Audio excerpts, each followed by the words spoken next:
Hello everyone, मैं आपका Prashant sir and today we are going to discuss two stories about flying.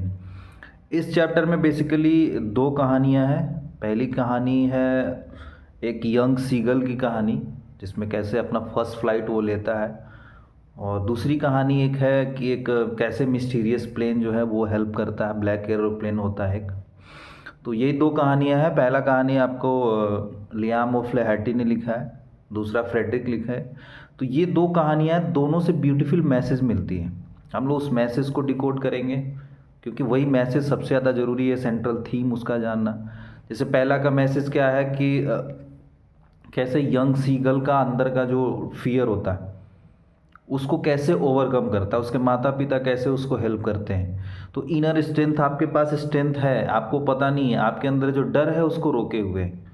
दूसरा क्या है कि क्या वो भी अलग मीनिंग है, वो जब डिस्कस करेंगे पूरा उसके बारे में बताएंगे कि उसमें भी क्या है कि हम लोग को एक पहला चीज़ क्या है कि रिस्क नहीं लेना चाहिए। अपने इंटरटेनमेंट के लिए या फिर अपने फ़ायदे के लिए हम मैक्सिमम बहुत ज़्यादा लोगों की जान को खतरे में नहीं डाल सकते हैं। तो आइए सबसे पहले हम लोग पहला स्टोरी जो है उसको डिस्कस करते हैं, फिर दूसरी स्टोरी को भी आज डिस्कस कर लेंगे। तो पहला स्टोरी क्या है कि फर्स्ट फ्लाइट। उसमें क्या आता है कि यंग सीगल होता है, सीगल का एक छोटा बच्चा होता है, और वो क्या है कि अभी उड़ना उसने शुरू नहीं किया होता है।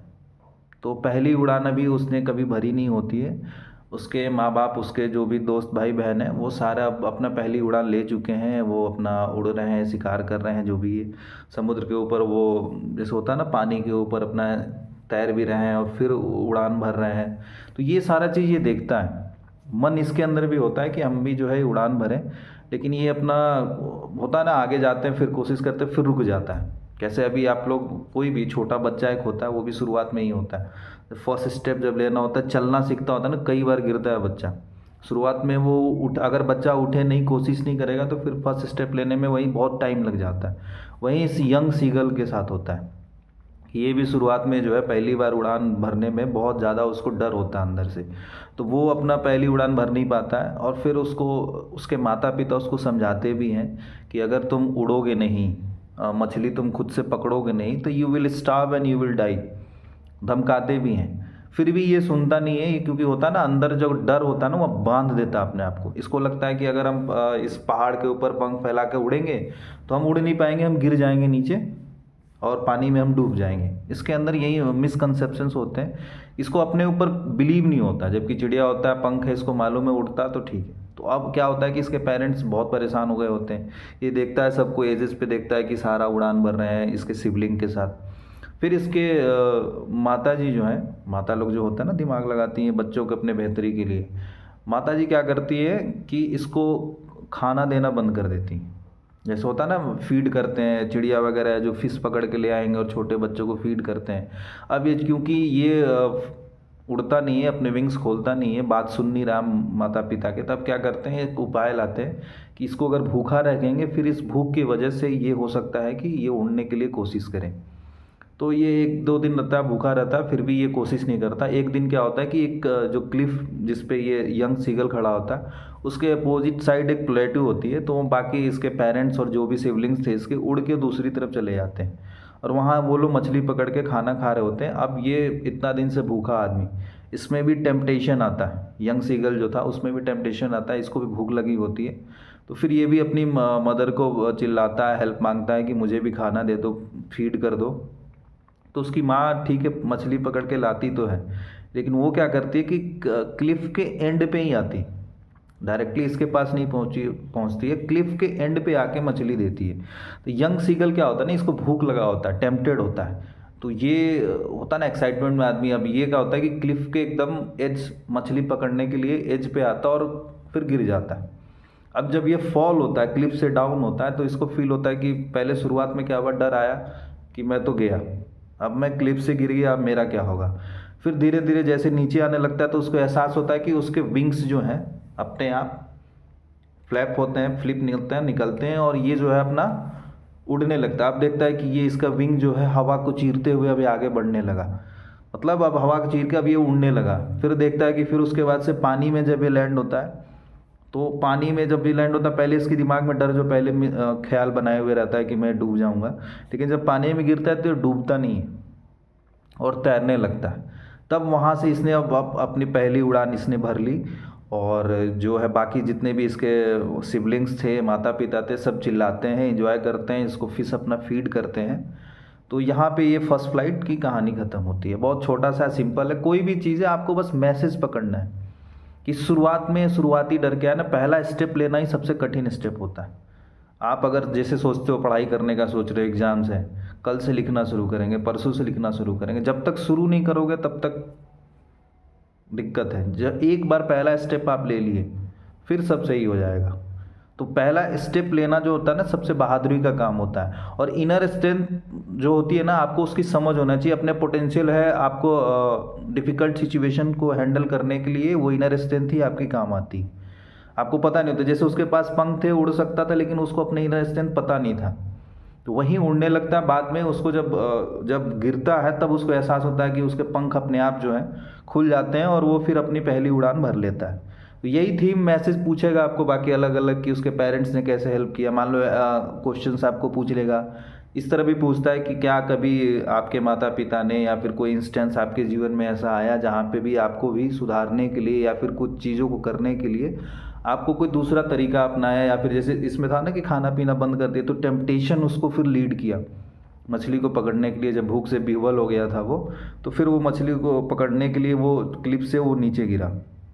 तो इस तरह का चीज़ आंसर्स आपको आना चाहिए, बस लिखने आना चाहिए। कोई भी इंस्टेंस आपके स्टोरी टेलर बनिए, या फिर अगल बगल के अपने आसपास के इंस्टेंस आप लिख सकते हैं। अच्छा चलिए, पहला हो गया फर्स्ट फ्लाइट। दूसरा चैप्टर में क्या है, दूसरा चैप्टर में एक जो लेखक होता है वो बेसिकली पायलट होता है, डकोटा प्लेन का पायलट होता है।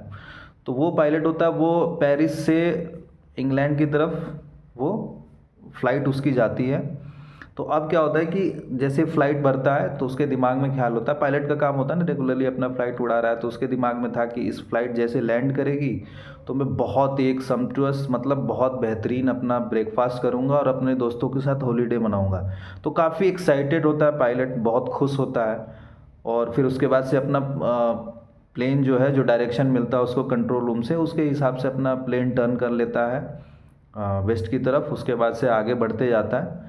तो उसके बाद से फिर अचानक क्या होता है कि जैसे आगे बढ़ता है, अभी पेरिस से 150 किलोमीटर, मतलब 150 किलोमीटर की अभी दूरी तय करता है, तब तक देखता है क्या है कि जैसे काले बादल वगैरह जो आने लगते हैं, मतलब डार्क क्लाउड्स आने लगते हैं और स्टॉर्म के संकेत मिलने लगते हैं कि अब जैसे स्टॉर्म आने वाला है, तूफान आने वाला है, दिक्कतें हो जाएंगी। तो यहाँ हो सकता था कि पायलट जो है प्लेन को घुमा के वापस जो है पेरिस लैंड कर सकता था। लेकिन पायलट क्या सोचता है, उसके दिमाग में होता है कि भैया अगर मैं वापस गया तो फिर मेरा जो प्लानिंग है, मेरा ब्रेकफास्ट का या फिर मेरा हॉलीडे का जो प्लानिंग है वो ख़राब हो जाएगा। तो अब ये पायलट कहता है, रिस्क लेता है यहाँ पे। ये रिस्क लेना, यही चीज़ मैसेज है, ये सेंट्रल चीज़ें सुनिएगा। यहाँ पे वो पूरे पैसेंजर का जान का किसी का परवाह ना करते हुए वो रिस्क लेता है और उस डार्क क्लाउड में इंटर हो जाता है, उस स्टॉर्म में इंटर हो जाता है। वो कि होता है कि चलो रिस्क लेते हैं, अगर हम ये स्टॉर्म उतना ख़तरनाक नहीं हुआ तो हम जल्दी पहुंच जाएंगे और फिर अपना हॉलीडे एंजॉय करेंगे। लेकिन जैसे ही वो डार्क क्लाउड में इंटर होता है, उसके बाद से क्या होता है, उसका कंपास काम करना बंद कर देता है। फिर वो सोचता है कि अब हम कंट्रोल टावर को फ़ोन करते हैं, तो देखता है कि अब उसका रेडियो भी काम करना बंद हो जाता है, कम्युनिकेशन भी कोई नहीं हो पाता है। उसके बाद से फिर उसका जो फ्यूल का मीटर था वो इमरजेंसी का साइन दिखाने लगता है कि अब लो फ्यूल हो गया है। अब यहाँ पे पायलट जो है पैनिक हो जाता है कि अब क्या करें। और जैसे ये पैनिक होता है, अचानक से फिर वो देखता है क्या है कि एक मिस्टीरियस सा दूसरा प्लेन उसके पैरेलली में एक उड़ते हुए दिखाई देता है। और उस मिस्टीरियस प्लेन का जो पायलट होता है वो इसको इशारा करता है कि भैया आप उत्तर की तरफ, मतलब नॉर्थ की तरफ आप अपना प्लेन मोड़ लो। तो ये भी क्या ना, उसको आउट ऑफ फियर, मतलब जो भी था अब तो डरा ही हुआ था, लेकिन प्लेन को देखता है तो ये उसको फॉलो करता है पीछे पीछे।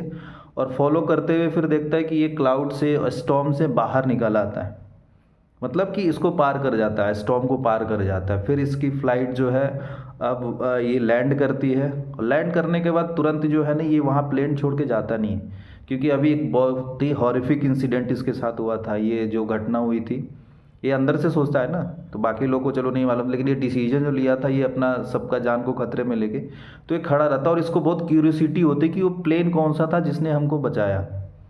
तो अब ये कंट्रोल टावर पे जाता है। कंट्रोल टावर पे जो महिला होती है, women who was in charge of that control room, उससे पूछता है। और जब ये पूछता है तो सी वॉज वेरी सरप्राइज्ड। वो इसको देखती है, मतलब कि जैसे होता है ना कि अब इसके हिसाब से तो प्लेन था, अभी तक इसको कुछ मालूम नहीं है।